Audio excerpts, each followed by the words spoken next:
Today we're going to see this example that you see on the screen, and our objective is going to be to obtain the equations of the system using the bond graph model and get them in the Cauchy form as well as the state space form. So let's go to it. Okay, the very first thing that we have to do is to identify what type of elements we have. Remember, that's the first step. So I am going to use a different color to identify the bond graph elements that we have in here. This is an I element over here. This one is a C element in here. This, of course, is a resistive element. And in here we have an I also. And this would be a C element over here. And of course, this is going to be an SF with velocity equals to 0. That would be the wall would be our reference point. And so we have to follow the procedure to generate this bond graph model. The very first thing we do is that for every distinct velocity of the system, like this would be x1 dot and this would be x2 dot, we put a one junction. So a one junction would represent x1 dot like this in here. One junction would represent x2 dot over here, and another one junction would represent the velocity of the wall equals to 0, but nevertheless that is a velocity, but is a velocity of 0 in this case. So that the third step would be to attach the elements that experience these velocities. So in here we will see that we need to attach the source that you see here to the right in here. This is a source of effort, which stands for the force over here like that, and puts power into the system. Yeah. Then we have the inertia element, this element in here, which with value m1, and then you have this one with value m sub 2. So this is I and then m sub 2 like that. And this is the source of flow with value SF, let's say like this, with value velocity equals of the wall equals to 0. Okay, I think that the power flow is going to go from the source here and distribute to the system. So we will have the power flow going in this direction. So the step number 4, it says use 0 junctions to represent the difference in velocities. And so we'll use consistent the same color. This will put the 0 junction, which would be this one minus this, produce a difference which is expressed also by this one, x1 dot minus x2 dot like that. And then we created the difference between those two, and we attached the elements that see the difference. See, the difference is seen by these two elements. So I think we need to attach those. In here, the first thing is this would be attaching the C element over here, and this element would be a resistor over here. So this is the R element like that. And between this and the wall, we also have a difference in velocities, which would be represented by a 0. The difference between this and that would be represented by this one, which would say this is x sub 2 dot minus velocity of the wall. And attached to that, we do have a spring in there, which we need to draw. So that is this R element over here, with value, and no, excuse me, it's a spring. So it's not, we identify it as a C element. So this would be a mistake to put it like that. It has to be a C element like this, where this is the C element with value 1 over case of 1. The value of this one was 1, sorry, 1 over case of 2. Over case of 1, this would be b sub 1. Okay, we have finished our bond graph model. Now, this would be enough to enter into ChemG and let ChemG do the numbering of the bonds and also do the causal marks. I mean, this would be enough to do that. In fact, I think that's the next thing we're going to do, because in deriving the equations, we would like to prepare and compare what the program is going to do. So I am going to go ahead and here click on the source where we want to see the okay. See, there we go. So here SE, and now we're going to put it over here, and then we go to the 1 over here and join that. Then we basically transfer this just in a sequential drawing. I would call it this the sequential method, because we're going as we drew it from right to left. It doesn't matter, you could do it from left to right. It doesn't have to have any specific order once you put it into the program. The only thing is just has to match whatever you intended to simulate. So in here we have, this would be an element like this, and then we have the one over here which go from here to here, and then you have the I element which goes from here to here, and then we have the 0 which goes from here to here.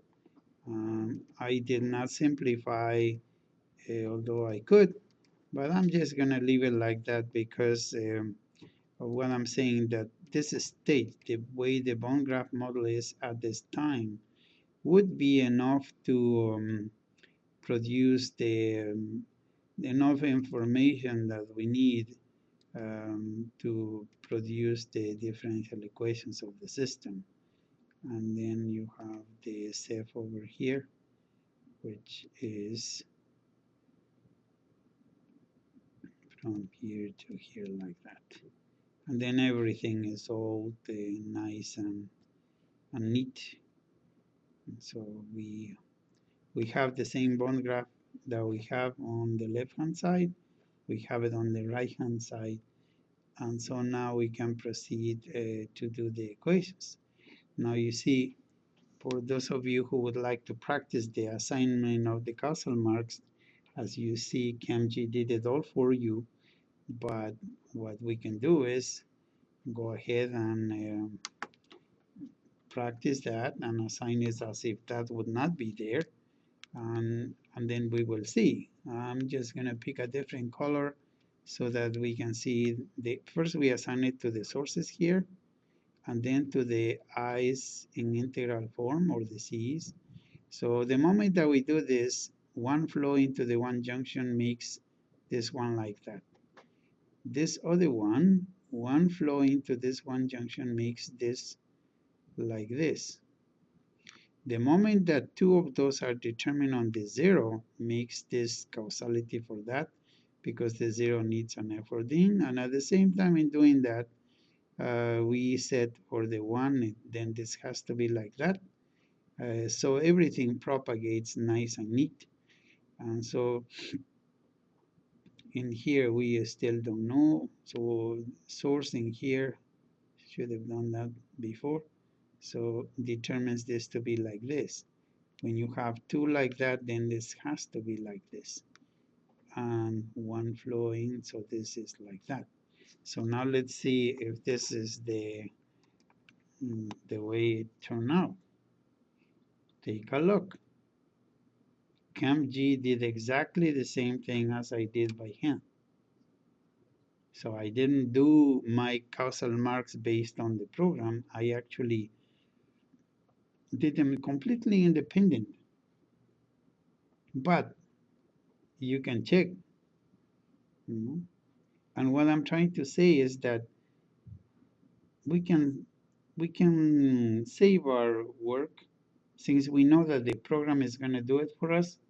Just put it in and it will be fine, just like it.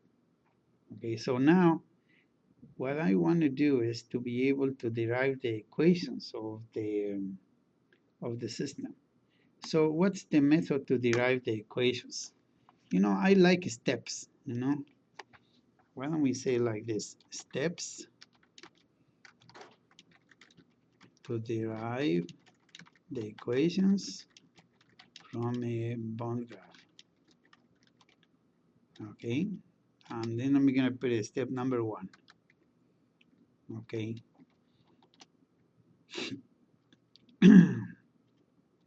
I would say just recognize how many equations you will get.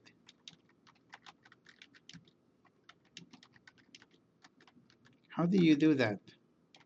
You are going to count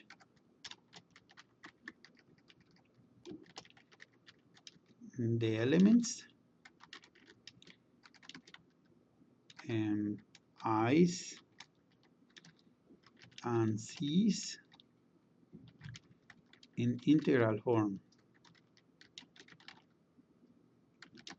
These and only these will produce differential equations. Okay, let's do that in our graphing here. I think it would be nice, maybe we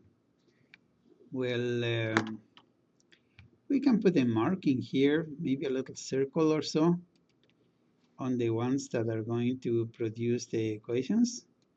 One of those is going to be this one. I mean, you don't have to put the circles. I'm just doing it so I can count them.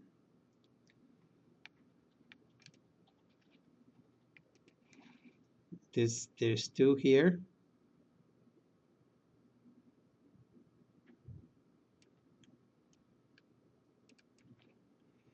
And then we have some C elements also. So there is this one. All these guys are in integral form. Take a look. And so is this one. So it means that we are going to end up with 4 equations. So let's just keep doing on establishing the steps in here. And we're going to do a step number 2. What would it be a step number 2? This is just so that we recognize in total 4 equations, but this is if we do it in symbol expression form. This is what we call the Cauchy form. Okay. Now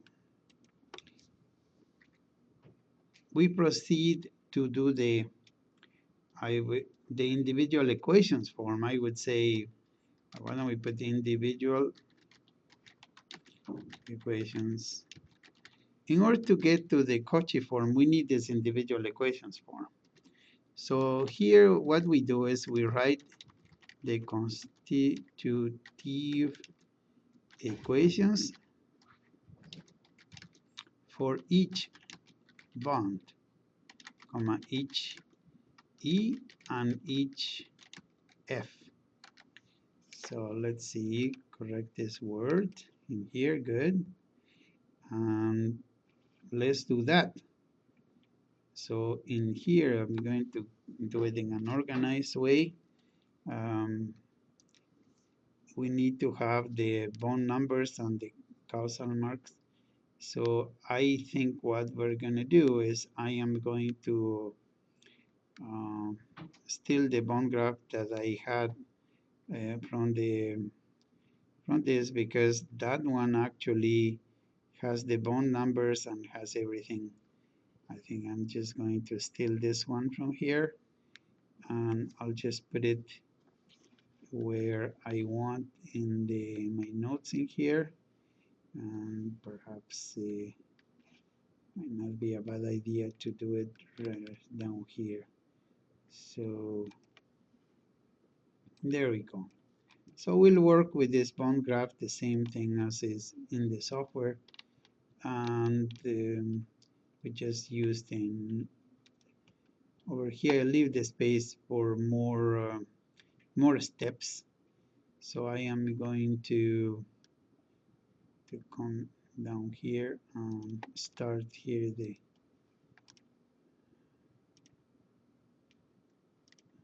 okay, let's do. Do you see what's the e sub 1? Here we're gonna say e1. Let's just draw and use our black color.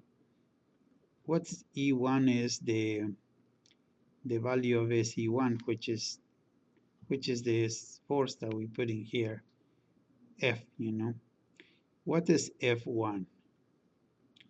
F1 is the same thing as F2, because F2 determines the flow on this bond.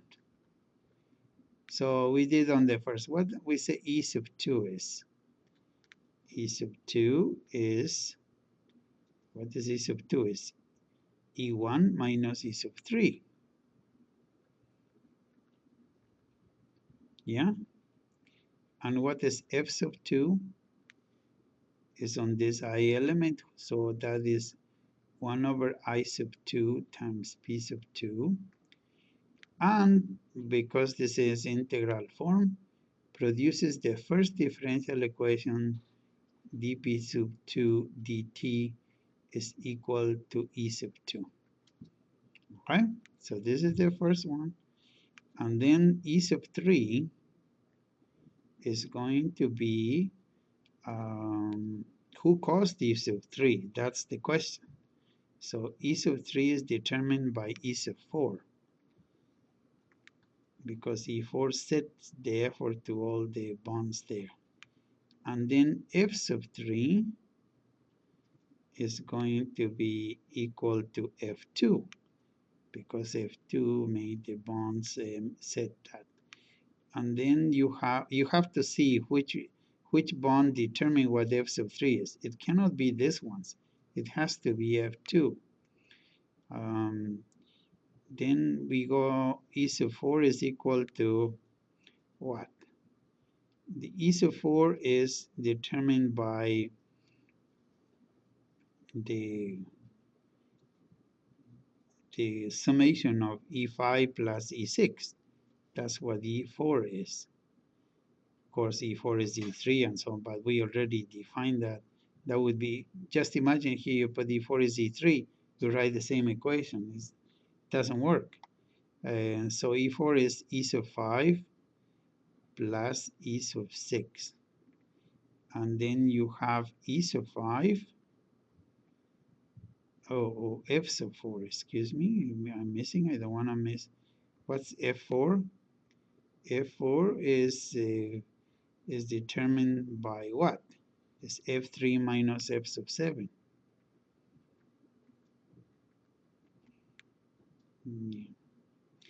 And then what is E sub 5?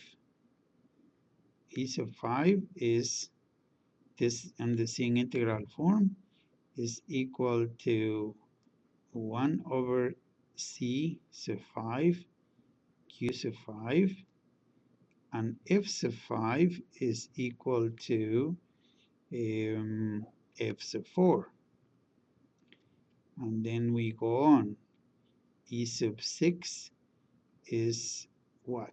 Is R sub 6 times F sub 6, and F sub 6 is equal to F sub 4. because f sub 6 was determined by the flow on 4 here. And then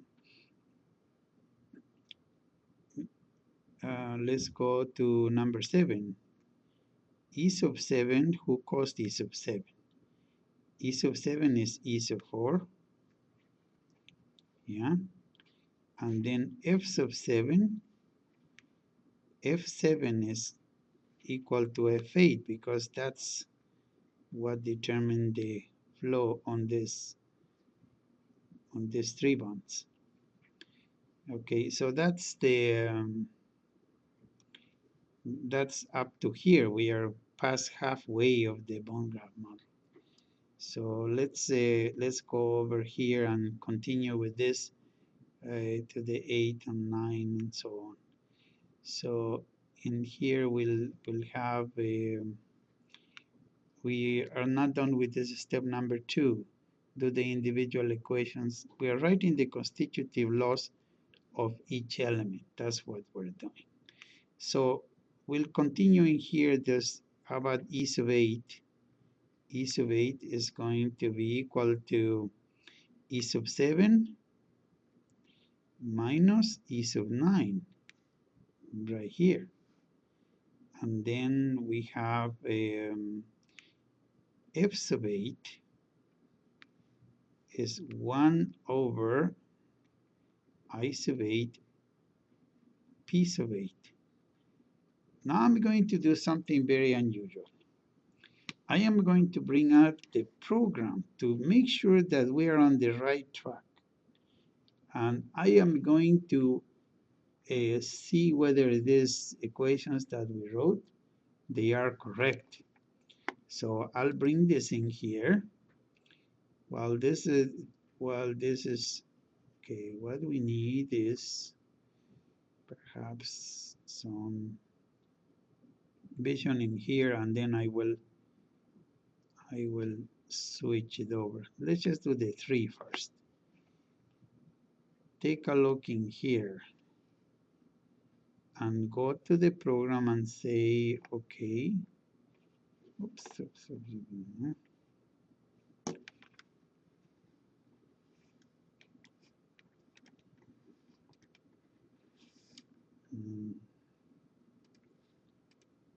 okay, let's just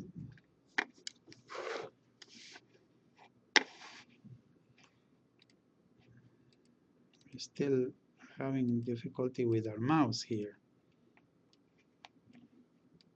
Maybe it's not, yeah, now we're back in business. Do you see the, but unfortunately we covered the equations. Not good. Let's move it to the right a little bit. Um, we need these. Well, okay. Well, we won't do the 3 or so, but we can use these other ones. Okay.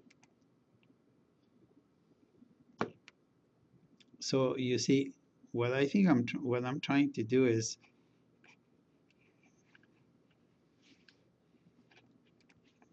okay, let's see, where are we with the mouse?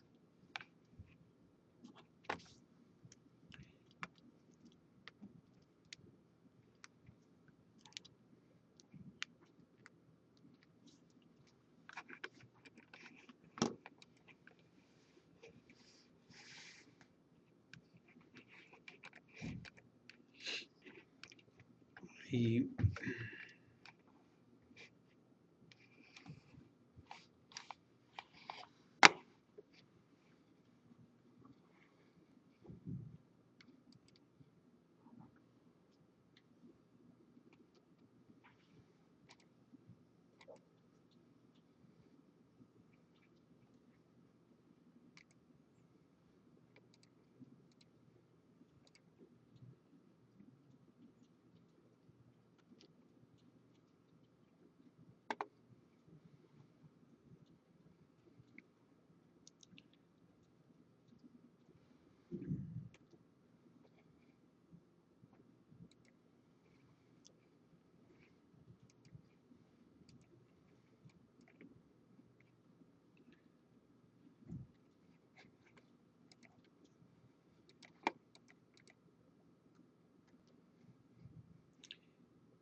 Okay, let's,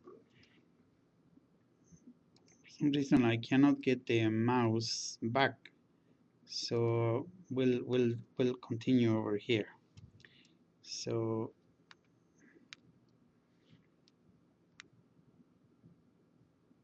all right. So f sub e sub 8, and we could go to e sub 9. What is e sub 9? Is e10. And what is e f sub 9 is going to be equal to f sub 8. And then e sub 9 is going to be e sub 10. Okay, and then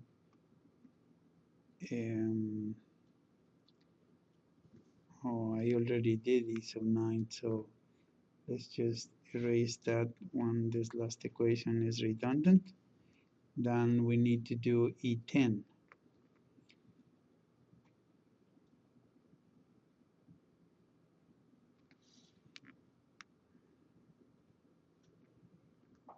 This is a 9, not a 7, okay?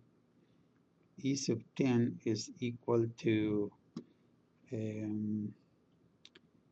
you see, this is, I would say, E11, because that's what it cost. And then F sub 10, of course, is equal also to F11, because that is true power.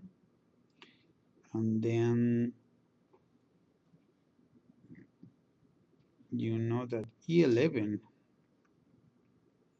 is R11 times F11, and F11 is going to be equal to F sub 10. Okay, here's one slight mistake. Let me just, this one in here, F10, this one, F10, is caused by F9 minus F12. So we need to correct that. This is F9 minus F sub 12. And we're about done with it. So that's F11, and then we're gonna do E sub 12 is equal to E sub 10, and then F sub 12 is equal to F13,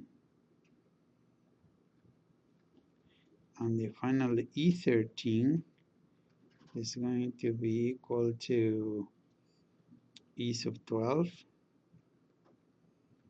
and F13 is SF13. I think we are missing a couple of equations in here.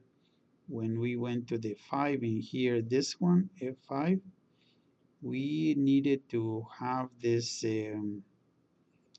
dq5 dt. We are missing one equation right here. Let's see. We could write it over here. It says dq5 dt is equal to f sub 5. That's what we're missing. And also on the 8 over here, down here, we're missing one. The dp sub a dt is equal to E8. And finally,